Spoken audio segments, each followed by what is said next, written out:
Selamat siang dan selamat berada Minggu. Tuhan Yesus memberkati. Nama saya adalah Japhet Mangabianal sebagai Ketua Forum Pemilik Hak Solo. Saya mau menyampaikan itu beberapa persoalan yang terjadi di Kabupaten Mimika. Salah satunya bahwa saham 10%, yang kedua perda, dan ketiga adalah demonstrasi. Pertama, saya mau ceritakan sedikit menyangkut kronologis menyangkut saham 10%. 10% diputuskan untuk 51%, 10%-nya itu diberikan kepada Papua. Dan 10% itu sudah ada di Papua dan kita urus itu mulai dari 2018 sampai dengan 2026 yang sekarang. Kami sebagai Ketua Forum Pemilik Hak Sulung dan saya dengan Pak Johan tidak pernah bosan-bosan, tidak pernah capek, karena itu anugerah Tuhan dan Tuhan berikan kesehatan, dan kami urus ini sampai waktu ke waktu sampai dengan 10 tahun. Itu tidak semudah itu. Yang berburu 10% adalah hanya saya dengan Pak Johan yang tahu persoalan ini. Dan saya mau ceritakan sedikit menyangkut saham 10% adalah 10% diberikan kepada Papua, itu sudah ada di dalam perjanjian induk. Perjanjian induk itu di Bunim berapa poin, bahwa 3% hanya untuk Papua, 7% untuk Kabupaten Mimika, termasuk mewakili pemilik akulai dan korban permanen. Itu sudah mutlak dan sudah ada keputusan. Tidak bisa diganggu-gugat oleh siapapun. Itu sudah finalisasi.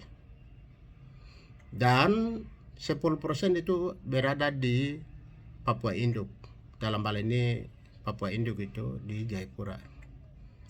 Karena saham 10% itu B2B, bukan masuk di APBD. Ini namanya B2B. Sama salah satu contoh itu bahwa perusahaan Amerika yang ada di perusahaan Amerika Freeport itu ada di Indonesia, wilayah Indonesia. Itu dia pakai undang-undang perseroan dan B2B. Tapi itu bukan milik Indonesia, tapi milik Amerika. Karena dia pakai undang-undang itu. Sama persis dengan 10% itu ada di Papua Induk. Karena dia pakai undang-undang perseroan. Dan itu milik Papua, termasuk dengan Mimika. Itu. Jadi 10% itu milik bersama karena 3 unsur. 1 provinsi Papua Induk, 3% kabupaten, 7% termasuk pemilik akulai dan korban permanen. Itu sudah milik bersama, tidak bisa diganggu-gugat oleh siapapun. Itu sudah ada finalisasi. Itu penjelasan hanya menyangkut saham 10%. Yang kedua adalah menyangkut perda. Perda ini masyarakat sudah bayar 1 miliar perda. Dan perda ini sudah disahkan melalui DPR. Dan sudah bawa ke Kumam dan sudah lolos. Perda ini bawa ke harmonisasi. Yang terlibat di dalam harmonisasi adalah Provinsi Papua Induk, Provinsi Papua Tengah, dalam hal ini Karo Hukum. Yang ketiga ada Kabupaten Mimika dan DPR Kabupaten Mimika, dan termasuk masyarakat pemilik hak wilayah. Itu sudah terlibat dan sudah ambil susun semua. Kita koreksi salah, kita buang, baik kita kasih masuk. sama-sama dengan Papua Tengah. Kalau hukum terlibat di dalam itu dan dia masukan-masukan, semua kami sudah susun di dalam. Dan sudah finalisasi dan RAP itu kita ajukan ke DPR dengan Bupati. Mereka bahas sampai dengan proses sampai dengan sudah atur jadwal dan mereka adakan paripurna. Paripurna dan sudah jatuh palu. Sudah toki, sudah ada pembagiannya. Dan di dalam itu adalah 3% miliknya Pemda Mimika, 4% miliknya pemilik hak wilayah dan korban permanen. Dalam hal ini yang dibawanya PT Pemilik Hak Sulung, tapi PT SIPA Embasing Warok yang akan sangat 4% akan masuk di PT perusahaan ini. Jadi 8 perda itu termasuk pembagiannya sudah ada. 7% itu tidak akan kemana-mana, masuk ke perda ini yang kita sudah lakukan pembagiannya. Kalau menyangkut PT Mas Mimika Abadi Sejahtera itu tidak kaitan dengan kami. Karena itu sudah ada nomor registrasi dan itu sudah ada perdanya sendiri. Itu urusan pemerintah. Dalam hal ini bupati dengan wakil bupati. Dia memasukkan pengurusnya, memasukkan siapa, itu urusan mereka. Mau memasukkan di dalam pengurus itu memasukkan orang Amerika kah, orang Afrika kah, orang India kah, terserah bupati dengan wakil bupati, tidak kaitan dengan kami. Oleh karena itu kami pemilik hak sulung dan LMA tidak pernah intervensi di PT Mas. Itu urusan pemerintah. Kita punya bagian itu adalah ada di satu dapur. Itu perda pembagian dan pengelolaan. Itu 7% ada di dalam satu dapur. PT Emas ada di satu dapur. Tidak boleh digabungkan. Itu. Jangan digabungkan. Jadi hanya kita tunggu itu nomor registrasi. Kalau keputusan sudah selesai final, tidak bisa diganggu-gugat oleh mereka. Kalau bupati dan gubernur ditahan nomor registrasi, itu cacat hukum karena dia keluar dari aturan. Sudah kasih waktu sekian minggu, tapi kalau lebih dari itu berarti cacat hukum. Berarti mereka sudah salah. Itu. Bupati dengan gubernur sudah salah. Saya kira bupati itu sudah dilakukan dan sudah kirim ke Papua Tengah. Tapi yang tunggu adalah nomor registrasi. Itu. Jadi itu sudah ada finalisasi dan tidak boleh digabungkan dengan PT Mas dengan pembagian saham yang ada di dalam 8 perda ini. Itu jelaskan. Yang ketiga adalah demonstrasi tanggal 26 Januari 2026. Itu yang dibatalkan itu adalah saya. Karena kita ada solusi lain yang kita harus melakukan. Saya mengingat bahwa 7 suku termasuk Papua sudah terlibat di dalam demonstrasi ini. Kalau ini sudah masuk, kantor bupati akan meledak.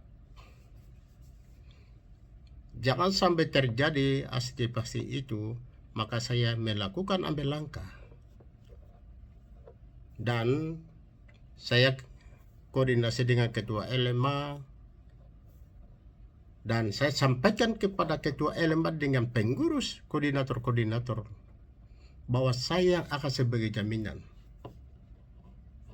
Saya sebagai komisaris yang terlibat dalam Papua Deputasi Mandiri. Pak Johan adalah PLT Dirut, ada di dalam Papua Deputasi Mandiri, dan Bupati Pemegang Saham. Kita yang sebagai jaminan. Persoalan ini nanti saya bawa ke rapat RUP. Kasih saya kesempatan. Saya bawa dalam RUP dan saya agendakan untuk akan RUP yang akan mendatang. Hari ini, besok tanggal 27 itu saya akan agendakan itu. Supaya keputusan akan datang, RUP akan mendatang. Oleh karena itu, Ketua LMA dengan jajarannya, teman-teman lain yang koordinator-koordinator lain, masyarakat-masyarakat yang akan mendukung kami, pengumuman di gereja, pengumuman di mana-mana, itu bersabar. Berikan saya kesempatan. Nanti saya yang taruhan, saya sebagai komisaris dan saya tanggung jawab semua. Karena apa? Saham 7%, saham 10%, atau saham 7% adalah milik bersama. Tidak ada yang lebih, tidak ada yang kurang. Sudah milik bersama karena negara sudah berikan kepada 3. Provinsi Papua Induk, kabupaten, dengan pemilik akul layak. Dan saya yang akan tanggung jawab. Kemarin Pak Bupati datang di kantor FPAS, adalah masyarakat berikan surat pernyataan kepada Bupati bahwa satu hal atau satu poin, di dalam satu poin adalah Bupati duduk, PAS duduk, Gubernur duduk dan selesaikan persoalan ini. Sebenarnya salahnya di mana? Siapa yang salah sebenarnya? Untuk meluruskan ini tentang ini. Maka Pak Bupati dengan jajarannya, kami dari komisaris dari PT Papua Mandiri dan direktur dari Papua Deputasi Mandiri, kita akan sebagai jaminan dan kita yang akan selesaikan persoalan ini, dan kami minta waktu. Itu ketiga. Keempat adalah kami mohon minta maaf kepada seluruh masyarakat, lapisan masyarakat, seluruh teman-teman koordinator-koordinator, dan termasuk Ketua LMA, dan kami tim komisaris termasuk direktur dengan Bupati. Kami mohon maaf besar-besarnya karena saya yang mau taruhan dan saya yang batalkan. Niatnya LMA itu betul-betul mau turun dengan 7 suku, tetapi saya yang taruhan. Saya yang taruhan dan saya yang akan sebagai jaminan. Nanti saya bicara di RUP. Agenda ini saya bawa dalam RUP. Dan teman-teman yang lain, pengurus, orang tua kami, minta dalam doa, dukungan dalam doa, supaya persoalan ini jalan dengan aman dan kepala dingin. Nah, itu yang saya bisa sampaikan.